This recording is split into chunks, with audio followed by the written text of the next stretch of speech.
से बोलिए शिव शंकर भगवान जी की जय। भक्तों, आज सुनेंगे जेठ महीने की शुक्ला पक्ष की सोमवार की व्रत कथा। सोमवार का दिन भोलेनाथ जी को समर्पित है। जो भी भक्त आज के दिन व्रत रखकर कथा सुनते हैं तो उस भक्त को भोलेनाथ की विशेष कृपा प्राप्ति होती है। जो भक्त व्रत नहीं भी रखते, अगर केवल मन से श्रद्धा से इस दिव्य कथा को सुनते हैं, उस पर भी भगवान शिव की कृपा बनी रहती है। इसलिए सोमवार के दिन सभी को बड़े ही श्रद्धा और प्रसन्न मन से भगवान शिव की इन दिव्य कथाओं का श्रवण अवश्य करना चाहिए। तो आइए सुनते हैं सोमवार महादेव जी की कथा। भील का नाम चंड था। सिंह केतु के सानिध्य और उनके राज्य में रहने से वह भी धार्मिक प्रवृत्ति का हो गया था। चबूतरे पर स्थापित शिवलिंग, जो कि अपनी जल हरी से लगभग अलग ही हो गया था, वह उसे उखाड़ लाया। चंद ने राजा से कहा, महाराज, यह निर्जन में पड़ा था, आप आज्ञा दे तो इसे मैं रख लूं, पर कृपया कर पूजन विधि भी बता दीजिएगा ताकि मैं रोज इनकी पूजा कर पुण्य कमा सकूं। राजा ने कहा कि चंड भील, इसे रोज नहलाकर इसकी फूल बेल पत्तियों से सजाना, अक्षत फल मीठा चढ़ाना, जय भोले शंकर बोलकर पूजा करना और उसके बाद इसे धूप दीप दिखाना। राजा ने कुछ मजाक में कहा कि इस शिवलिंग को चिता भस्म जरूर चढ़ाना और वो भस्म ताजी चिता का राखी होना चाहिए। फिर भोग लगाकर बाजा बजाकर खूब नाच गान किया करना। शिकार से राजा तो लौट गया, पर भील तो उसी जंगल में रहता था। उसने अपने घर जाकर अपनी बुद्धि के मुताबिक एक साफ सुथरे स्थान पर शिवलिंग की स्थापना की और रोज ही पूजा करने का अटूट नियम बना लिया। कुछ दिन और बीते तो भीलिनी पूजा में पर्याप्त रुचि लेने लगी। एक दिन भील पूजा पर बैठा तो देखा कि सारी पूजन सामग्री तो मौजूद है, पर लगता है वह चिता भस्म लाना तो भूल ही गया। वह भागता हुआ जंगल के बाहर स्थित शमशान में गया। आश्चर्य की बात कि आज तो कोई चिता जल ही नहीं रही थी। पिछली रात जली थी। चिता का भी कोई नामो निशान न था, जबकि उसे लगता था कि रात को मैं यहाँ से भस्म ले गया हूँ। भील भागता हुआ उल्टे पांव घर पहुंचा। भस्म की डिबिया उल्टाई पलटाई, पर चिता भस्म तनिक भी न थी। चिंता और निराश में उसने अपनी भिलनी को पुकारा, जिसने सारी तैयारी की थी। पत्नी ने कहा, आज बिना भस्म की ही पूजा कर ले, शेष तो सब तैयार है। पर भील ने कहा, नहीं, राजा ने कहा था कि चिता भस्म बहुत जरूरी है, वह मिली नहीं, क्या करूं? भील चिंतित हो बैठ गया। भील ने भिलनी से कहा, प्रिय, यदि मैं आज पूजा ना कर पाया तो मैं जिंदा ना रहूंगा। मेरा मन बहुत दुखी है और चिंतित है। भिलनी ने भील को इस तरह चिंतित देख एक उपाय सुझा। भील ना माना। बहुत विवाद हुआ। भिलनी ने कहा, मैं अपने पति देव और देवों के देव महादेव की काम आने के इस अवसर को न छोड़ूंगी। भिलनी की जिद पर भील मान गया। भिलनी ने स्नान किया, घर में आग लगाई, घर की 3 बार परिक्रमा की, भगवान का ध्यान किया और भोलेनाथ का नाम लेकर जलते हुए घर में घुस गई। ज्यादा समय न बीता कि शिव भक्ति में लीन वह भिलनी जलकर भस्म हो गई। भील ने भस्म उठाया, भली भांति भगवान भूतनाथ का पूजन किया। शिव भक्ति में घर सहित घरवाली खो देने का कोई दुख तो भील के मन में था नहीं। सो पूजा के बाद बड़े उत्साह से अपनी भिलनी को प्रसाद लेने के लिए आवाज दी, लेकिन अचानक पूजा के बाद बड़े उत्साह से उसने भिलनी को प्रसाद लेने के लिए आवाज दिया। क्षण के भीतर ही उसकी पत्नी समीप बने घर से आती दिखाई दी। जब वह उसके पास आई तो तभी भील को ख्याल आया कि मेरा घर और मेरी पत्नी जलकर भस्म हो गई थी। तो उसने पूछा, यह कैसे हुआ? तुम कैसे जीवित बची? तुम कैसे आई? यह घर कैसे वापस बन गया? भिलनी ने सारी कथा कह सुनाई। जब धधकती आग में घुसी तो लगा कि जल में घुसती जा रही हूँ और मुझे नींद आ रही है। जागने पर देखा कि मैं घर में ही हूँ और आप प्रसाद के लिए आवाज लगा रहे थे। प्रेम से बोलिए उमापति शंकर भगवान की जय।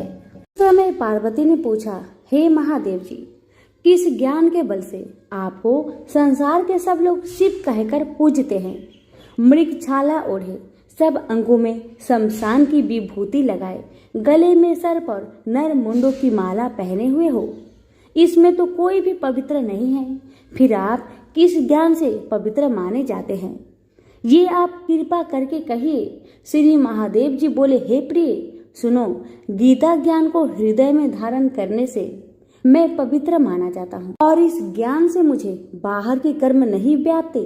तब पार्वती जी ने कहा, हे भगवान, जिस गीता ज्ञान की आप ऐसी स्तुति करते हैं, उसके श्रवण करने से कोई कृतार्थ भी हुआ है?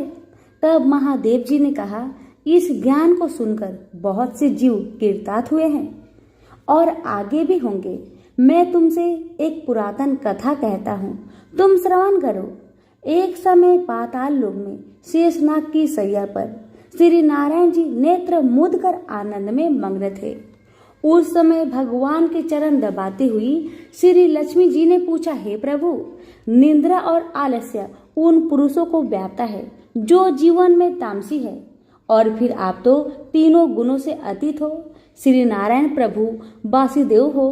यह मुझको बड़ा आश्चर्य है। श्री नारायण जी बोले, हे लक्ष्मी, मुझको निंद्रा आलस्य नहीं व्यापता। एक शब्द रूप जो भगवत गीता है, जिसमें जो ज्ञान है, उसके आनंद में मग्न रहता हूँ। जैसे यह गीता शब्द रूप अवतार है। इस गीता में यह अंग है, प्रथम 5 अध्याय मेरा मुख है, द्वितीय 5 अध्याय मेरा भुजा है, 11वां अध्याय मेरा हृदय है और मन है, 16वां अध्याय मेरा उदर है, 17वां अध्याय मेरी जंघा है, 18वां अध्याय मेरे चरण है। गीता के सब श्लोक मेरी नाड़ियां हैं और जो गीता के अक्षर है वही मेरे रोम है। ऐसा मेरा शब्द रूपी जो गीता ज्ञान है, उसी के अर्थ में हृदय में विचार करता हूँ और शब्द आनंद को प्राप्त करता हूँ। लक्ष्मी जी बोली, हे श्री नारायण जी, जब श्री गीता ज्ञान को सुनकर बहुत से जीव कृतार्थ हुए हैं, सो तू श्रवण कर। शूद्र वर्ण का एक चांडाल था, तेल लवण का व्यापार करता था। एक दिन वह बकरी चराने को वन में गया और वृक्षों के पत्ते तोड़ने लगा। वहां उसे एक सर्प ने डस लिया, जिससे उसके तत्काल प्राण निकल गए। मरकर उसने बहुत नरक भोगकर बैल का जन्म पाया। उस बैल को एक भिक्षुक ने मोल लिया। वह भिक्षुक उस पर चढ़कर सारा दिन मांगता फिरता। जो कुछ भिक्षा मांगकर लाता वह अपने कुटुंब के साथ बैठकर खा लेता।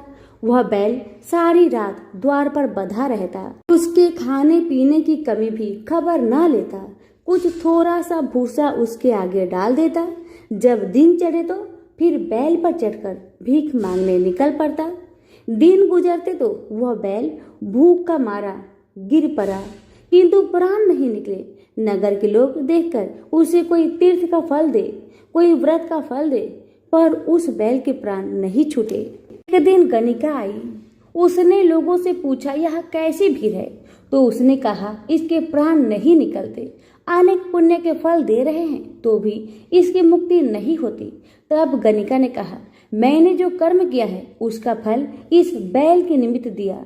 इतना कहते ही बैल की मुक्ति हो गई। अब बैल ने एक ब्राह्मण के घर में जन्म लिया। पिता ने उसका नाम सुशर्मा रखा।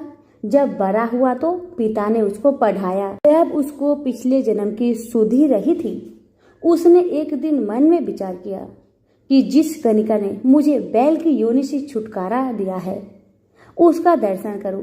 ब्रीफ चलते चलते गणिका के घर गया और कहा, तू मुझे पहचानती है? गणिका ने कहा, मैं नहीं पहचानती, तू कौन है?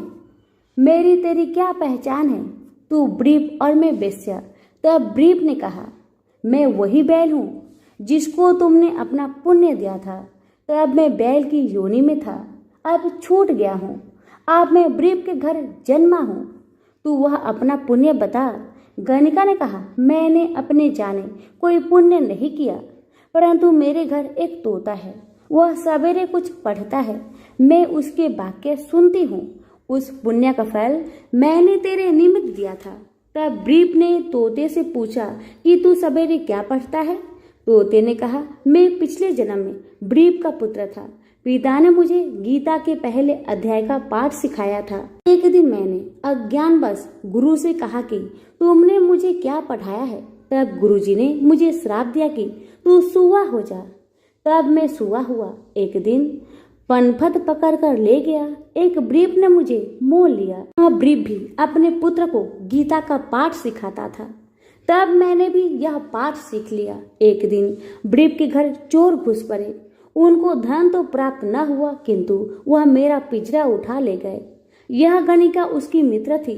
वह मुझे इसके पास ले आए। सो मैं नित्य प्रथा गीता के पहले अध्याय का पाठ करता था। ये सुनती थी, पर इसकी बुद्धि में नहीं आता जो मैं पढ़ता हूँ। वही पुण्य तेरे निमित्त दिया था।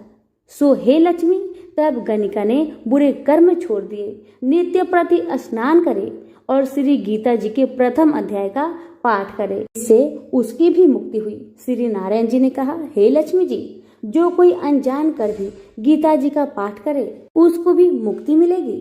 प्रेम से बोलिए उमापति शंकर भगवान की जय, लक्ष्मी नारायण की जय। दक्ष प्रजापति की कई पुत्रियां थी। सभी पुत्रियां गुणवती थी, पर दक्ष के मन में संतोष नहीं था। वे चाहता था उनके घर में एक ऐसी पुत्री का जन्म हो जो शक्ति संपन्न हो, सर्व विजयिनी हो। दक्ष एक ऐसी पुत्री के लिए तप करने लगे। तप करते करते अधिक दिन बीत गए तो भगवती आधे ने प्रकट होकर कहा, मैं तुम्हारे तप से प्रसन्न हूँ। मैं स्वयं पुत्री रूप में तुम्हारे यहाँ जन्म धारण करूँगी। मेरा नाम होगा सती। मैं सती के रूप में जन्म लेकर अपनी लीलाओं का विस्तार करूँगी। फलतः भगवती आधे ने सती रूप में दक्ष के यहाँ जन्म लिया। सती दक्ष की सभी पुत्रियों में अलौकिक थी। उन्होंने बाल्यकाल में ही कई ऐसे अलौकिक कृत्य कर दिखाए थे जिन्हें देखकर स्वयं दक्ष को भी विस्मय हुआ। जब सती विवाह योग हुई तो दक्ष को उनके लिए वर की चिंता सताने लगी। उन्होंने ब्रह्मा जी से परामर्श किया। तब ब्रह्मा जी ने कहा, सती आधे का अवतार है। आद्य आदि शक्ति और शिव आदि पुरुष है। अतः सती के विवाह के लिए शिव ही योग और उचित वर है। दक्ष ने ब्रह्मा जी की बात मानकर सती का विवाह भगवान शिव के साथ कर दिया। सती कैलाश में जाकर भगवान शिव के साथ रहने लगी। यद्यपि भगवान शिव के दक्ष के जमाता थे, किंतु एक ऐसी घटना घटी जिसके कारण दक्ष के हृदय में भगवान शिव के प्रति बैर और विरोध पैदा हो गया। घटना इस प्रकार थी। एक बार ब्रह्मा ने धर्म के निरूपण के लिए एक सभा का आयोजन किया था। सभी बड़े बड़े देवता सभा में एकत्र थे। भगवान शिव भी एक और बैठे थे। सभा मंडल में दक्ष का आगमन हुआ। दक्ष के आगमन पर सभी देवता उठकर खड़े हो गए, पर भगवान शिव खड़े नहीं हुए। उन्होंने दक्ष को प्रणाम भी नहीं किया। फलतः दक्ष ने अपमान का अनुभव किया। केवल यही नहीं, उनके हृदय में भगवान शिव के प्रति ईर्ष्या की आग जल उठी। वे उनसे बदला लेने के लिए समय और अवसर की प्रतीक्षा करने लगे। भगवान शिव को किसी के मान और किसी के अपमान से क्या मतलब? वे तो समदर्शी है। उन्हें तो चारों ओर अमृत दिखाई पड़ता है। जहाँ अमृत होता है वहाँ कोडुवाहत और कलेशपन का क्या काम? भगवान शिव कैलाश में दिन रात राम राम कहा करते थे। सती के मन में जिज्ञासा उत्पन्न हो उठी। उन्होंने अवसर पाकर भगवान शिव से प्रश्न किया, आप राम राम क्यों कहते हैं? राम कौन है? भगवान शिव ने उत्तर दिया, राम आदि पुरुष है, स्वयंभू है, मेरे आराध्य है, सगुण भी है, निर्गुण भी है। किंतु सती के कंठ के नीचे बात उतरी नहीं। वे सोचने लगी, अयोध्या के निप्रति दशरथ के पुत्र राम आदि पुरुष के अवतार कैसे हो सकते हैं? वो तो आजकल अपनी पत्नी सीता के वियोग में जनमतों की भांति विचरण कर रहे हैं।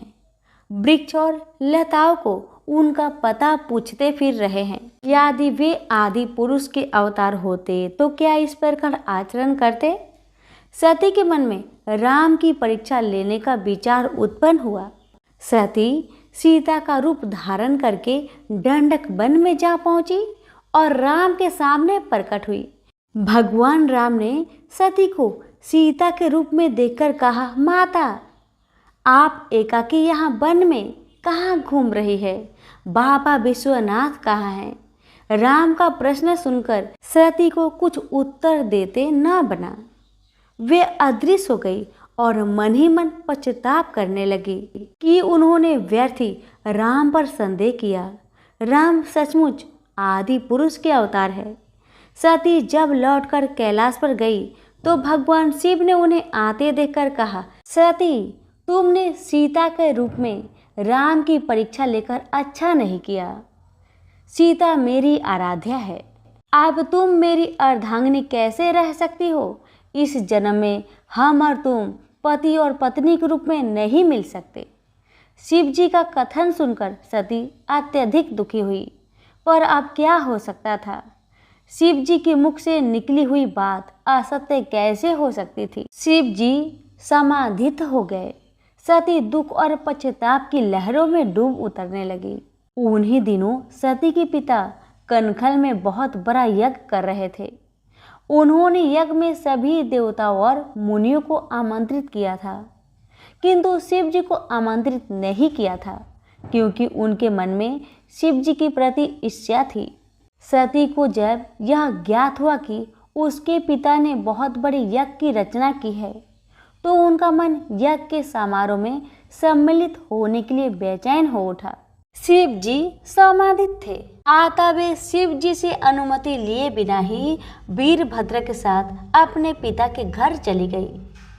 कहीं कहीं सती के पिता गृह जाने की घटना का वर्णन एक दूसरे रूप में इस प्रकार मिलता है। एक बार सती और शिव कैलाश पर्वत पर बैठे हुए परस्पर वार्तालाप कर रहे थे। उसी समय आकाश मार्ग से कई विमान कनखल की ओर जाते हुए दिखाई पड़े। सती ने उन विमानों को देखकर भगवान शिव से पूछा, प्रभु, ये सभी विमान किसके हैं और कहाँ जा रहे हैं? भगवान शंकर ने उत्तर दिया, आपके पिता ने यज्ञ की रचना की है। देवता और देवगणाएं इन विमानों में बैठकर उसी यज्ञ में सम्मिलित होने के लिए जा रहे हैं। सती ने दूसरा प्रश्न किया, क्या मेरे पिता ने आपको यज्ञ में सम्मिलित होने के लिए नहीं बुलाया? भगवान शंकर ने उत्तर दिया, आपके पिता मुझसे बैर रखते हैं, फिर भी मुझे क्यों बुलाने लगे?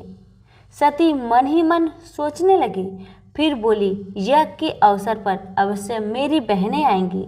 उनसे मिले हुए बहुत दिन हो गए हैं। यदि आपकी अनुमति हो तो मैं भी अपने पिता के घर जाना चाहती हूँ। यज्ञ में सम्मिलित हो लूँगी और बहनों से भी मिलने का सुअवसर मिलेगा।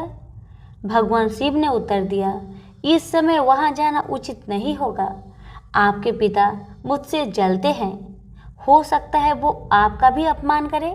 बिना बुलाए किसी के घर जाना उचित नहीं होता। भगवान शिव ने उत्तर दिया, हाँ, विवाहिता लड़की को बिना बुलाए पिता के घर नहीं जाना चाहिए, क्योंकि विवाह हो जाने पर लड़की अपने पति की हो जाती है। पिता के घर से उसका संबंध टूट जाता है। किंतु सती पिहर जाने के लिए हठ करती रही, अपनी बात बार बार दोहराती रही। उनकी इच्छा देखकर भगवान शिव ने पिहर जाने की अनुमति दे दी। उनके साथ अपना एक गण भी कर दिया। उस गण का नाम वीरभद्र था। सती वीरभद्र के साथ अपने पिता के घर गई, किंतु उनसे किसी ने प्रेम पूर्वक वार्तालाप नहीं किया। दक्ष ने उन्हें देखकर कहा, तुम क्या यहाँ मेरा अपमान कराने आई हो? अपनी बहनों को तो देखो, वे किस प्रकार भांति भांति के अलंकारों और सुंदर वस्त्रों से सुसज्जित है। तुम्हारे शरीर पर मात्र बाघंबर है। तुम्हारा पति शमशानवासी और भूतों का नायक है। वह तुम्हारे बाघांबर छोड़कर और पहना ही क्या सकता है। दक्ष के कथन से सती के हृदय में पश्चाताप का सागर उमड़ पड़ा। वे सोचने लगी, उन्होंने यहाँ आकर अच्छा नहीं किया। भगवान ठीक ही कह रहे थे, बिना बुलाए पिता के घर भी नहीं जाना चाहिए। पर अब क्या हो सकता है, अब तो आ ही गई हूँ। पिता के कटु और अपमानजनक शब्द सुनकर भी सती मौन रही। वे उस यज्ञ मंडल में गई जहाँ सभी देवता और ऋषि मुनि बैठे थे तथा यज्ञ कुंड में धू धू करती जलती हुई अग्नि में आहुतियाँ डाली जा रही थी। सती ने यज्ञ मंडल में सभी देवताओं के तो भाग देखे, किंतु भगवान शिव का भाग नहीं देखा। वे भगवान शिव का भाग न देखकर अपने पिता से बोली, पितृश्रेष्ठ, यज्ञ में तो सबके भाग दिखाई पड़ रहे हैं, किंतु कैलाशपति का भाग नहीं है। आपने उनका भाग क्यों नहीं दिया? दक्ष ने गर्व से उत्तर दिया, मैं तुम्हारे पति कैलाश को देवता नहीं समझता। वह तो भूतों का स्वामी, नग्न रहने वाला और हड्डियों की माला धारण करने वाला है। वह देवताओं की पंक्ति में बैठने योग्य नहीं है। उसे कौन भाग देगा? सती के नेत्र लाल हो उठे, उसकी भौहें कुटिल हो गई, उनका मुखमंडल प्रलय के सूर्य की भांति तेजोदीप्त हो उठा। उन्होंने पीड़ा से तिल मिलाते हुए कहा, ओह, मैं इन शब्दों को कैसे सुन रही हूँ। मुझे धिक्कार है। देवताओं, तुम्हें भी धिक्कार है। तुम भी उन कैलाशपति के लिए इन शब्दों को कैसे सुन रहे हो, जो मंगल के प्रतीक है और जो दक्ष मात्र में संपूर्ण सृष्टि को नाश करने की शक्ति रखते हैं। वो मेरे स्वामी है। नारी के लिए उसका पति ही स्वर्ग होता है। जो नारी अपने पति के लिए अपमानजनक शब्द को सुनती है, उसे नरक में जाना पड़ता है। पृथ्वी सुनो, आकाश सुनो और देवताओं तुम भी सुनो। मेरे पिता ने मेरे स्वामी का अपमान किया है। मैं अब एक क्षण भी जीवित रहना नहीं चाहती। सती अपने कथन को समाप्त करते हुई यज्ञ के कुंड में कूद पड़ी। जलती हुई आहुतियों के साथ उनका शरीर भी जलने लगा। यज्ञ मंडल में खलबली पैदा हो गई। हाहाकार मच गया। देवता उठकर खड़े हुए। वीरभद्र क्रोध से कांप उठे। वे उछल उछल कर यज्ञ का विध्वंस करने लगे। यज्ञ मंडल में भगदड़ मच गई। देवता और ऋषि मुनि भाग खड़े हुए। वीरभद्र देखते ही देखते दक्ष का मस्तक काट कर फेंक दिया। समाचार भगवान शिव के कानों में भी पड़ा। वे प्रचंड आंधी के भांति कनखल जा पहुँचे। सती के जलते हुए शरीर को देखकर भगवान शिव ने अपने आप को भूल गए। सती की प्रेम और उनकी भक्ति ने शंकर के मन को व्याकुल कर दिया, जिन्होंने काम पर भी विजय प्राप्त की थी और जो सारी सृष्टि को नष्ट करने की क्षमता रखते थे। वे सती के प्रेम में खो गए, बेसुध हो गए। भगवान शिव ने जनमत की भांति सती के जले हुए शरीर को कंधे पर रख लिया। वे सभी दिशाओं में भ्रमण करने लगे। शिव और सती के इस अलौकिक प्रेम को देखकर पृथ्वी रुक गई, हवा रुक गई, जल का प्रवाह ठहर गया और रुक गई देवताओं की सांसें। सृष्टि व्याकुल हो उठी। सृष्टि के प्राणी पुकारने लगे, त्राहि माम, त्राहि माम। भयानक संकट उपस्थित देखकर सृष्टि के पालक भगवान विष्णु आगे बढ़े। वे भगवान शिव की बेसुधी में अपने चक्र से सती के एक एक अंग को काट काट कर गिराने लगे। धरती पर 51 स्थानों में सती के अंग कट कट कर गिरे। जब सती के सारे अंग कट कर गिर गए तो भगवान शिव पुनः अपने आप में आ गए। जब वे अपने आप में आए तो पुनः सृष्टि के सारे कार्य चलाने लगे। धरती पर जिन 51 स्थानों में सती के अंग कट कट कर गिरे थे, वे ही स्थान आज शक्ति पीठ के स्थान माने जाते हैं। आज भी उन स्थानों में सती का पूजन होता है, उपासना होती है। धन्य था शिव और सती का प्रेम। शिव और सती के प्रेम ने उन्हें अमर बना दिया। वंदनीय बना दिया। अब सुनिए सती की किस भूल के कारण भोलेनाथ और सती का पति पत्नी के रूप में मिलन नहीं हुआ। भगवान शिव और सती माता पृथ्वी पर भ्रमण करते हुए महर्षि अगस्त्य के आश्रम में गए और उनके मुख से राम कथा सुनकर आत्मा विभोर हो उठे। कुछ दिन वहां रहने के बाद भगवान शिव और सती माता वापस कैलाश की ओर चल पड़े।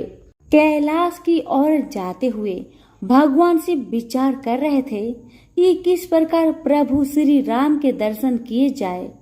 तभी दंड कवन से गुजरते हुए उनकी दृष्टि श्री राम और लक्ष्मण पर पड़ी। रावण माता सीता का हरण कर ले गया था। श्री राम और लक्ष्मण सीता की खोज में भटक रहे थे।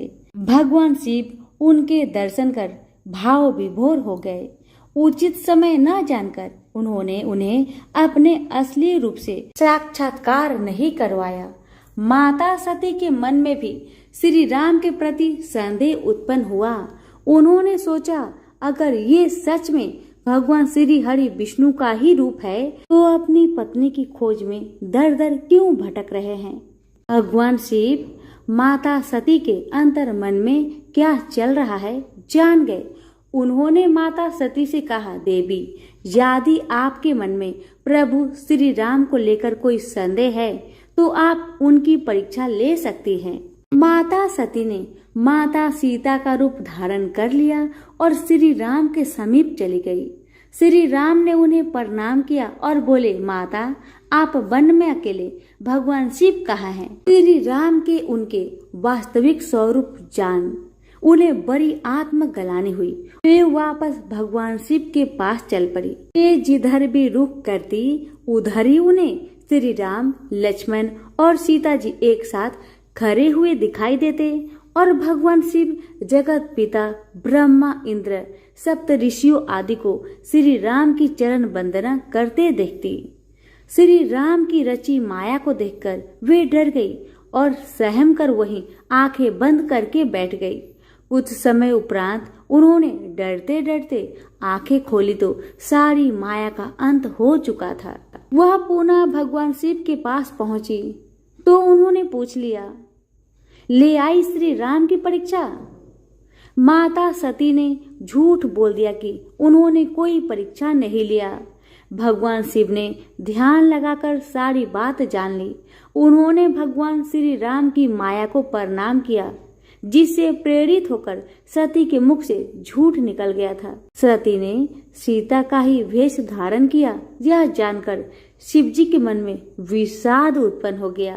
उन्होंने सोचा कि यदि अब वे सती से प्रेम करते हैं तो यह धर्म विरुद्ध होगा, क्योंकि सीता जी को वो माता के समान मानते थे, परंतु वे सती से बहुत प्रेम करते थे, इसलिए उन्हें त्याग भी नहीं सकते थे। तब उन्होंने मन ही मन प्रतिज्ञा किया कि अब पति पत्नी के रूप में उनका और सती का मिलन नहीं हो सकता, परंतु इस बारे में उन्होंने सती से प्रत्यक्ष में कुछ भी नहीं कहा। तत्पश्चात वो कैलाश लौट आए। परीक्षा ली भी तो क्या हुआ, इसमें भगवान श्री राम जी का दर्शन ही तो किया था। हाँ, परंतु भगवान ने युग को यह संदेश देने के लिए ही तो फिर सती माता के जीवन की कथा में मोड़ दिया।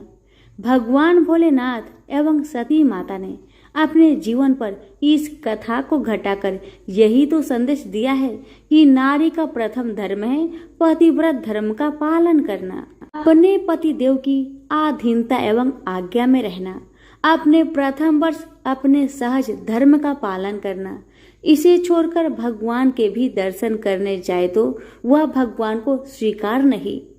सती माता ने वह शरीर त्यागा था फिर पार्वती बनकर अपने प्रियतम भगवान भूतनाथ की सेवा के अलावा कोई कामना नहीं रखी।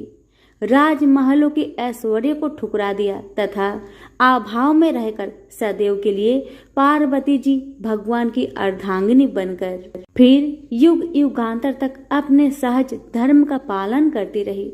भगवान भोलेनाथ जी के पास चाहे संसार के कृत्रिम सुख सुविधाओं ऐश्वर्य का अभाव है, परंतु उनके पास प्रकृति रूप परमेश्वरी पार्वती जी सदा सदा निवास करती है। अब क्योंकि भगवान के पास भाव है, ब्रह्म भाव है, सच्चा, अच्छा और युग के अनुरूप प्रथम धर्म सहज धर्म के पालन का सहज भाव है, तभी तो भगवान भोलेनाथ भक्तों पर बड़ी जल्दी प्रसन्न हो जाते हैं, क्योंकि भक्तों का कल्याण करना भगवान का सहज धर्म है। सभी प्रेम से बोलिए उमापति शंकर भगवान की जय। ऋषि विश्वामित्र ने इस प्रकार कथा सुनाना आरंभ किया। पर्वतराज हिमालय की अत्यंत रूपवती, लावण्यमयी एवं सर्वगुण संपन्न 2 कन्याएं थी। सुमेरु पर्वत की पुत्री मैना इन कन्याओं की माता थी। हिमालय की बड़ी पुत्री का नाम गंगा तथा छोटी पुत्री का नाम उमा था। गंगा अत्यंत प्रभावशाली और असाधारण देवी गुणों से संपन्न थी। वह किसी बंधन को स्वीकार न कर मनमाने मार्गों का अनुसरण करती थी। उसकी इस असाधारण प्रतिभा से प्रभावित होकर देवता लोग विश्व के कल्याण की दृष्टि से उसे हिमालय से मांग कर ले गए। पर्वतराज की दूसरी कन्या उमा बड़ी तपस्विनी थी।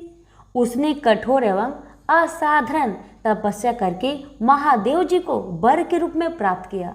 विश्वामित्र के इतना कहने पर राम ने कहा, हे भगवान, जब गंगा को देवता लोग सूर्यलोक ले गए तो वह पृथ्वी पर कैसे अवतरित हुई और गंगा को त्रिपथा क्यों कहते हैं?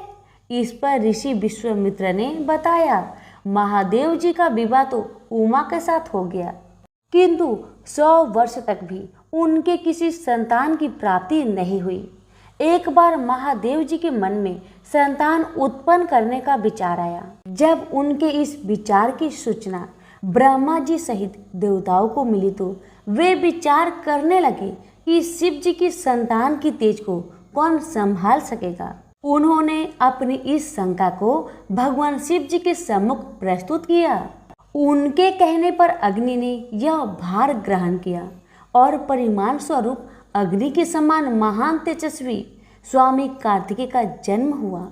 देवताओं के इस षड्यंत्र से उमा के संतान होने में बाधा पड़ी तो उन्होंने क्रोध होकर देवताओं को श्राप दे दिया कि भविष्य में वे कभी पिता नहीं बन सकेंगे। इस बीच सूर्यलोक में विचरण करती हुई गंगा से उमा की भेंट हुई। गंगा ने उमा से कहा कि मुझे सूर्यलोक में विचरण करते हुए बहुत दिन हो गए हैं। मेरी इच्छा है कि मैं अपनी मातृभूमि पृथ्वी पर विचरण करूं। उमा ने गंगा आश्वासन दिया कि वो इसके लिए कोई प्रबंध करने का प्रयत्न करेगी। वत्सराम, तुम्हारी ही अयोध्यापुरी में सागर नाम के एक राजा थे। उनके कोई पुत्र नहीं था। सागर की पटरानी कौसनी विदर्भ प्रांत के राजा की पुत्री थी। कौसनी सुंदर, धर्मात्मा और सत्यपरायण थी। सागर की दूसरी रानी का नाम सुमति थी, जो राजा अरिष्टनेमि की कन्या थी। दोनों रानियों को लेकर महाराज सागर हिमालय के भृगु प्रस्वन नामक प्रांत में जाकर पुत्र प्राप्ति के लिए तपस्या करने लगे। उनकी तपस्या से प्रसन्न होकर महर्षि भृगु ने उन्हें वर दिया कि तुम्हें बहुत से पुत्रों की प्राप्ति होगी। दोनों रानियों में से एक का केवल एक ही पुत्र होगा, जो कि वंश को आगे बढ़ाएगा। दूसरी के 60,000 पुत्र होंगे। कौन सी रानी कितने पुत्र चाहती है, इसका निर्णय वे स्वयं आपस में मिलकर कर ले। केसनी ने वंश को बढ़ाने वाले एक पुत्र की कामना की और गरुड़ की बहन सुमति ने 60,000 बलवान पुत्रों की। उचित समय पर रानी कौसनी ने असमंजस नामक पुत्र को जन्म दिया। रानी सुमति के गर्भ से एक तुम्बा निकला, जिससे फोड़ने पर छोटे छोटे 60,000 पुत्र निकले। उन सब का पालन पोषण घी के घरों में रखकर किया गया। काल चक्र बीतता गया और सभी राजकुमार युवा हो गए। सागर का ज्येष्ठ पुत्र असमंजस बड़ा दुराचारी था। उसे नगर के बालकों को सरयू नदी में फेंककर उन्हें डूबते हुए देखने में बड़ा आनंद आता था। इस दुराचारी पुत्र से दुखी होकर सागर ने उसे अपने राज्य से निर्वासित कर दिया। असमंजस के अंशुमान नाम का एक पुत्र था। अंशुमान अत्यंत सदाचारी और पराक्रमी था। एक दिन राजा सागर के मन में अश्वमेध यज्ञ करवाने का विचार आया। शीघ्र ही उन्होंने अपने इस विचार को कार्य रूप में परिणत कर लिया। राम ने ऋषि विश्वामित्र से कहा, गुरुदेव, मेरी रुचि अपने पूर्वज सागर की यज्ञ गाथा को विस्तार पूर्वक सुनने में है, अतः कृपा करके इस वृत्तांत को पूरा सुनाइए। राम के इस तरह कहने पर ऋषि विश्वामित्र परेशान होकर कहने लगे, राजा सागर ने हिमालय एवं विंध्याचल के बीच की हरी भरी भूमि पर एक विशाल यज्ञ मंडप का निर्माण करवाया। फिर अश्वमेध यज्ञ के लिए श्यामकर ने घोड़ा छोड़ दिया। फिर उसकी रक्षा के लिए पराक्रमी अंशुमान को सेना के साथ उसके पीछे भेज दिया। यज्ञ की संभावित सफलता के परिमाण की आकांक्षा से भयभीत होकर इंद्र ने एक राक्षस का रूप धारण करके उसके उस घोड़े को चुरा लिया। घोड़े की चोरी की सूचना पाकर सागर ने अपने 60,000 पुत्रों को आदेश दिया कि घोड़ा चुराने वाले को पकड़कर या मारकर घोड़ा वापस लाओ। पूरी पृथ्वी में खोजने पर भी जब घोड़ा नहीं मिला तो इस आशंका से कि किसी ने घोड़े को तय खाने में न छुपा रखा हो, सागर के पुत्रों ने संपूर्ण पृथ्वी को खोदना आरंभ कर दिया। उनके इस कार्य से असंख्य भूमितल निवासी प्राणी मारे गए। खोदते खोदते वे पाताल तक जा पहुंचे।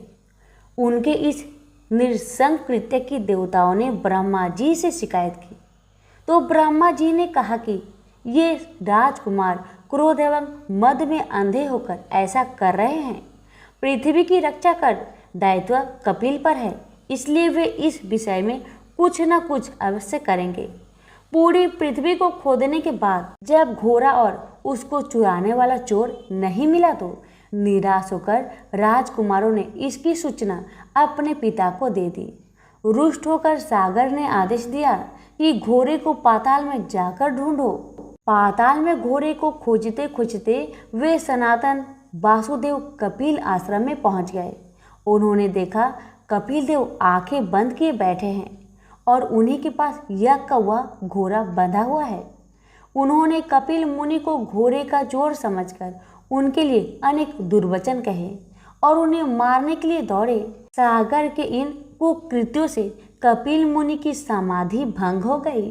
उन्होंने क्रोध होकर सागर के उन सब पुत्रों को भस्म कर दिया। जब महाराज सागर को बहुत दिनों तक अपने पुत्र की सूचना नहीं मिली तो उन्होंने अपने तेजस्वी पौत्र अंशुमान को अपने पुत्रों के साथ घोड़े का पता लगाने के लिए आदेश दिया। वीर अंशुमान शस्त्र शास्त्रों से सुसज्जित होकर उसी मार्ग से पाताल की ओर चल पड़ा जिसे उसके चाचाओं ने बनाया था। मार्ग में जो भी पूजनीय ऋषि मुनि मिले उनका यथोचित सम्मान करके अपने लक्ष्य के विषय में पूछता हुआ उस स्थान तक पहुंच गया जहां पर उसके चाचाओं के भस्मीभूत शरीर की राख पड़ी थी और पास ही यज्ञ का घोड़ा चल रहा था। अपने चाचाओं के भस्मीभूत शरीर को देखकर उसे बहुत दुख हुआ।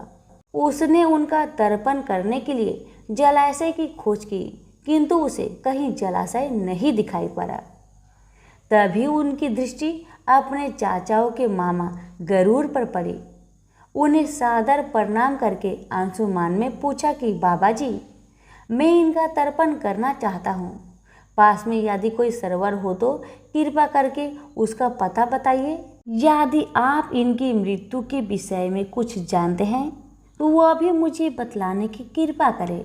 गरुड़ जी ने बताया कि किस प्रकार उसके चाचाओं ने कपिल मुनि के साथ उद्दंड व्यवहार किया था, जिसके कारण कपिल मुनि ने उन सबको भस्म कर दिया। इसके पश्चात गरुड़ जी ने अंशुमान से कहा कि ये सब अलौकिक शक्ति वाले दिव्य पुरुष के द्वारा भस्म किए गए हैं, अतः लौकिक जल से तर्पण करने से इनका उद्धार नहीं होगा। केवल हिमालय की ज्येष्ठ पुत्री गंगा के जल से ही तर्पण करने पर इनका उद्धार संभव है। अब तुम घोड़े को लेकर वापस चले जाओ, जिससे कि तुम्हारे पितामह का यज्ञ पूर्ण हो सके। गरुड़ जी की आज्ञा अनुसार अंशुमान वापस अयोध्या पहुंच गए और अपने पितामह को सारा वृत्तांत सुनाया। महाराज सागर ने दुखी मन से यज्ञ पूरा किया। वे अपने पुत्रों के उद्धार करने के लिए गंगा को पृथ्वी पर लाना चाहते थे, पर ऐसा करने के लिए उन्हें कोई युक्ति नहीं सूझी। थोड़ा रुककर ऋषि विश्वामित्र ने कहा, महाराज सागर के देहांत के पश्चात अंशुमान बड़ी न्याय प्रियता के साथ शासन करने लगे। अंशुमान के परम प्रतापी पुत्र दिलीप हुए। दिलीप के वयस्क हो जाने पर अंशुमान दिलीप को राज्य का भार सौंपकर हिमालय की कंदराओं में जाकर गंगा को प्रसन्न करने के लिए तपस्या करने लगे, किंतु उन्हें सफलता प्राप्त नहीं हो पाई और उनका स्वर्गवास हो गया। इधर जब राजा दिलीप का धर्मनिष्ठ पुत्र भगीरथ बड़ा हुआ तो उसे राज्य का भार सौंपकर दिलीप भी गंगा को पृथ्वी पर लाने के लिए तपस्या करने चले गए, पर उन्हें भी मनोवांछित फल नहीं मिला। भगीरथ बड़े प्रजावत्सल नरेश थे, किंतु उनकी कोई संतान नहीं हुई। इस पर वे अपने राज्य का भार मंत्रियों को सौंपकर स्वयं गंगा अवतरण के लिए गोकर्ण नामक तीर्थ में जाकर कठोर तपस्या करने लगे। उनकी अभूतपूर्व तपस्या से प्रसन्न होकर ब्रह्मा जी ने उन्हें वर मांगने के लिए कहा।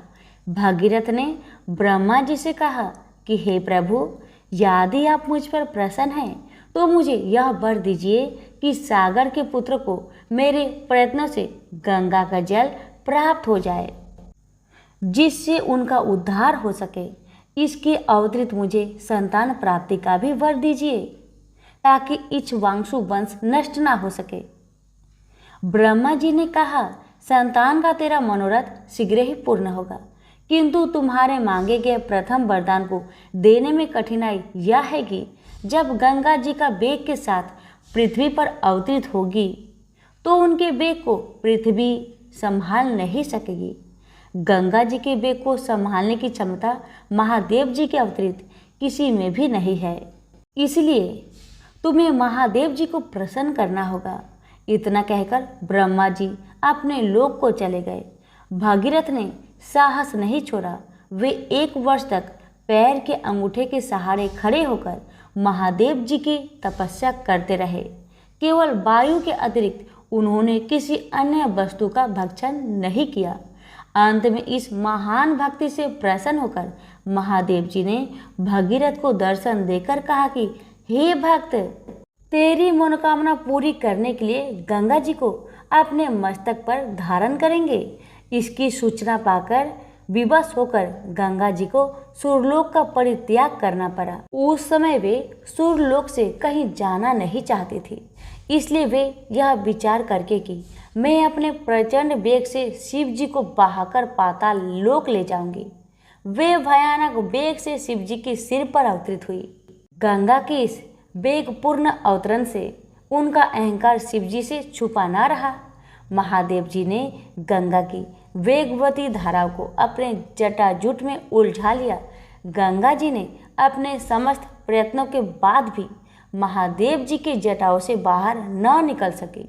गंगा जी को इस प्रकार शिव जी की जटाओं में विलीन होते देख भगीरथ ने फिर शंकर जी की तपस्या की। भगीरथ के इस तपस्या से प्रसन्न होकर भगवान शंकर ने गंगा जी को हिमालय पर्वत पर स्थित बिंदुसर में छोड़ा। छूटते ही गंगा जी 7 धाराओं में बट गई। गंगा जी की 3 धाराएं हैद्रिनी, पावनी और नलिनी पूर्व की ओर प्रवाहित हुई। सुचक्षु, सीता और सिंधु नाम की 3 धाराएं पश्चिम की ओर बही और 7वीं धारा महाराज भगीरथ के पीछे पीछे चली। जिधर जिधर भगीरथ जाते थे उधर उधर ही गंगा जी जाती थी। स्थान स्थान पर देव, यक्ष, किन्नर, ऋषि मुनि आदि उनके स्वागत के लिए एकत्रित हो रहे थे। जो भी उस जल का स्पर्श करता था भव बाधाओं से मुक्त हो जाता था। चलते चलते गंगा जी उस स्थान पर पहुंची जहां ऋषि जहनु यज्ञ कर रहे थे। गंगा जी ने अपने वेग से उनकी यज्ञशाला को संपूर्ण सामग्री के साथ बहाकर ले जाने लगी। इससे ऋषि को बहुत क्रोध आया और उन्होंने क्रोध होकर गंगा का सारा जल पी लिया। यह देखकर समस्त ऋषि मुनियों को बड़ा विस्मय हुआ और वे गंगा जी को मुक्त करने के लिए उनकी स्तुति करने लगे। उनकी स्तुति से प्रसन्न होकर जहन्नु ऋषि ने गंगा जी को अपने कानों से निकाल दिया और उन्हें अपनी पुत्री के रूप में स्वीकार कर लिया। तब से गंगा जाह्नवी कहलाने लगी। इसके पश्चात वे भगीरथ के पीछे पीछे चलते समुद्र तक पहुंच गई और वहां से सागर के पुत्रों का उद्धार करने के लिए रसातल में चली गई। उनके जल के स्पर्श से भस्मीभूत हुए सागर के पुत्र निष्पाप होकर स्वर्ग को चले गए। उस दिन से गंगा के 3 नाम हुए, त्रिपथ गंगा, जाह्नवी और भागीरथी। तो प्रेम से बोलिए गंगा मैया की जय। प्राचीन काल में रत्नभद्र नाम से प्रसिद्ध एक धर्मात्मा यक्ष गंधमादन पर्वत पर रहता था। उनके पूर्णभद्र नामक एक पुत्र उत्पन्न हुआ। अंत में अनेक भोगों को भोगकर उस रत्नभद्र ने शिव ध्यान परायण हो परम शांत शिवलोक को प्राप्त किया। पिता के शिवलोक चले जाने पर पूर्णभद्र ने संतानहीन होने से अपनी भार्या कनक कुंडला नाम की यक्षिणी से कहा, प्रिय, मुझे पुत्र के बिना यह राज्य और महल आदि अब शून्य मालूम होता है। कनक कुंडला बोली, प्राणनाथ, आप ज्ञानवान होकर भी पुत्र के लिए खेद क्यों करते हैं? यदि यही इच्छा है तो पुत्र मिलने का उपाय कीजिए। इस जगत में उद्यमी लोगों को क्या दुर्लभ है। जो प्राणी परवंध के भरोसे रहते हैं वह नितांत का पुरुष है, क्योंकि अपना किया हुआ कर्म ही परवंध है और कुछ नहीं।